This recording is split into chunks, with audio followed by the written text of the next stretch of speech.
जल्दी जल्दी स्टार्ट करो, स्टार्ट करके उधर जाओ पहले। चले चले चले चले, शाबाश, उस तरफ, दाएं तरफ मोड़ना है उसको।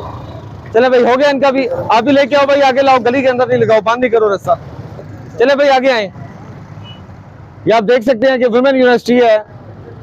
वुमेन यूनिवर्सिटी के साथ बिल्कुल मलिका गली में इन्होंने रिक्शे लगाए हुए थे, पिक एंड ड्रॉप के लिए इन्होंने लगाए हुए रिक्शे, और मौजूद डॉक्यूमेंट भी इनके पास प्रॉपर नहीं है। इनको फाइन करके, आफ्टर फाइन इनको तीनों रिक्शों को हमने 1 बाई 1 रिमूव करा दिया चालान करने के बाद। चलें जी आगे ले जाओ, इस तरफ दाएं तरफ ले जाओ, शाबाश। चालान जमा करा के फिर हाजी चौक से लेना आपने 10 दिन के अंदर अंदर, शाबाश। मोड़े, चले चले चले, दाएं ले जाए, शाबाश। लाला रेडी आपका, थोड़ा सा आगे कर लो।